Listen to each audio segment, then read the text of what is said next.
The Chicago Bears lose by a score of 34-14 against the Los Angeles Rams. What's up, guys? It's me, S.E.R Sports. Now we're back with another video. And in today's video, I'm going to be analyzing the Bears versus Rams Sunday Night Football game. Sorry I came out a little late. I had football and all that stuff.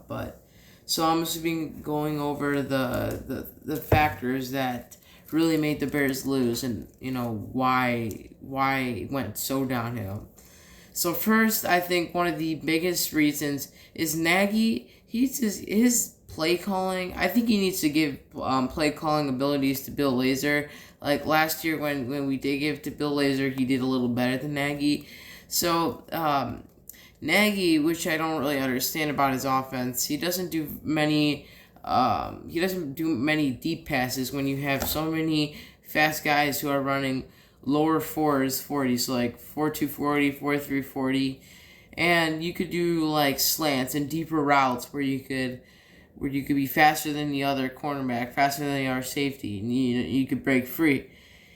Instead, he's doing all these hook passes, all these bubble screens. It's really just it's not a good scheme. It's not what he should be doing. If he wants to step up this offense and make this team better, he's going to be needing to he needs to use his weapons more efficiently, not do all these stupid screen passes. And Andy Dalton I think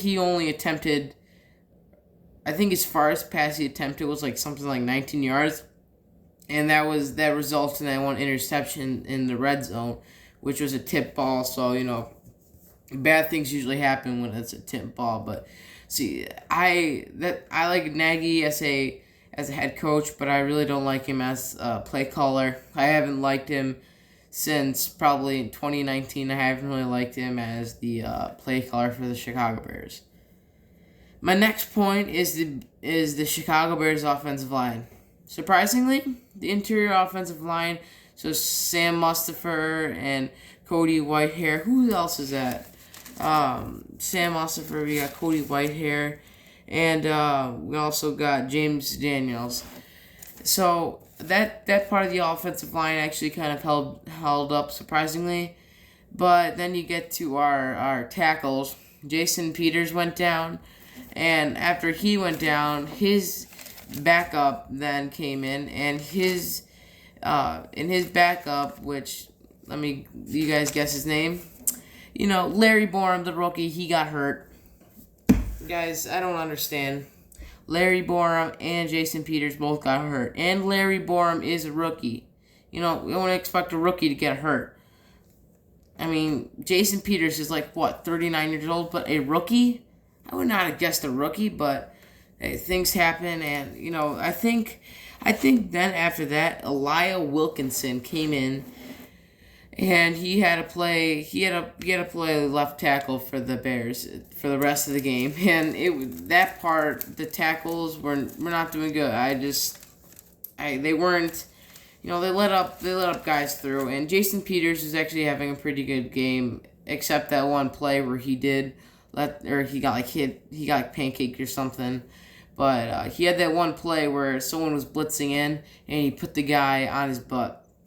And I think it was like a linebacker coming in or something. So that's one of the biggest problems. The Bears will need to get that tackle position fixed, and they need to get it fixed right away, or else our offense, that's going to be a weakness in the Bears' offense.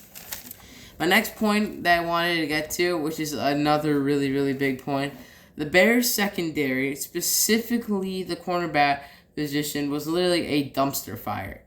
I think that you remember that one play, Cooper Kupp, literally there was 3 Bears players behind him, and they were 10 yards behind him. Like, that's unacceptable. Like, I don't know what was happening there. It could have been just a miscommunication. I don't know. No one will know that, but that just can't happen at this level, the highest level of football. That this can't happen. You're professionals at this.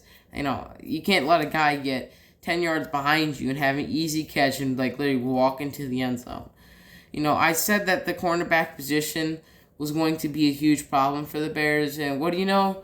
that was a huge problem for the Bears. And Eddie Jackson, I really don't know what was going on with him. He literally missed so many tackles, and I just don't understand why he was missing them. He looked a little lazy out there, and I just wasn't liking what I was seeing because a few years ago he was an elite safety. He was one of the best safeties in the NFL, and now he's just this last game he looked like one of the worst safeties in the NFL, and that's unacceptable for this Bears defense that still has a lot of good talent on it besides our cornerbacks and our secondary. But Eddie Jackson should be a leader on this team, and I just didn't see it against the Rams. So hopefully he could bounce back against the Bengals, but we'll have to see about that.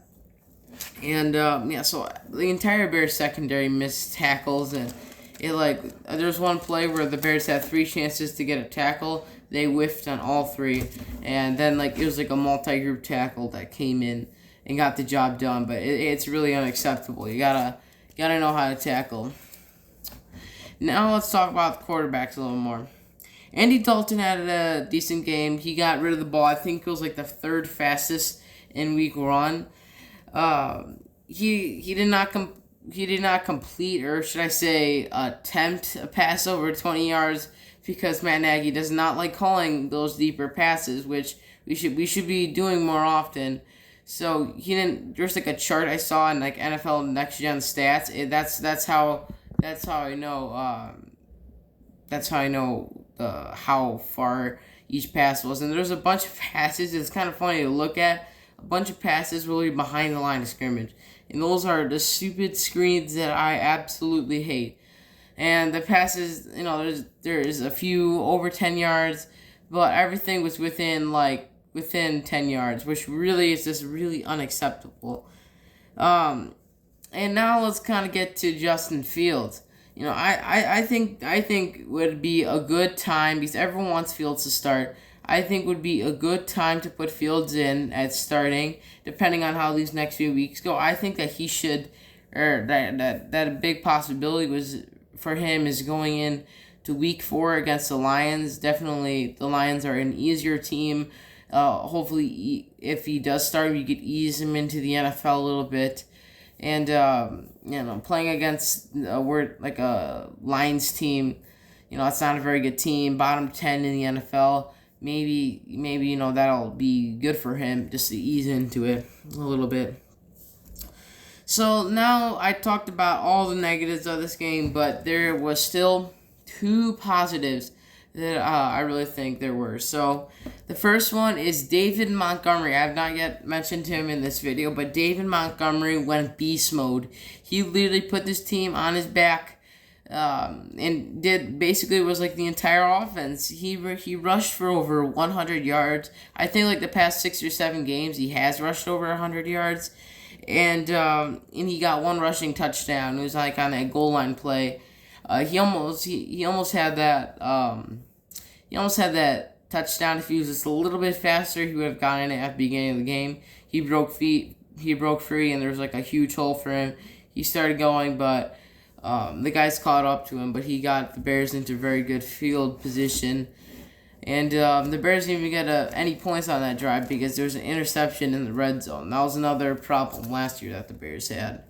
And my second positive for this game was Justin Fields he only had 5 snaps, I think I counted, but he got 1 rushing touchdown. When I saw him get around that corner, I'm just like, you better get in. And Sure enough, he did get in, and that's really exciting to see. He had a 4.40, so it's nice seeing that he's using his speed, and that was his first career NFL touchdown, which was kind of special.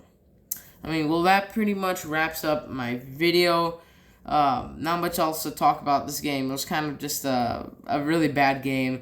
It wasn't that exciting watching it, besides for Fields and David Montgomery, but yeah, so that pretty much wraps it up. I'm going to be coming out with my Bears versus Bengals predictions video probably, I would say, tomorrow, which is Thursday, or probably most likely Friday. And you can see all these videos. I made a playlist So you can just click on those and you can see every single video, the reactions video, and my predictions video. I made these playlists. You just click on playlists on my channel and it'll be there.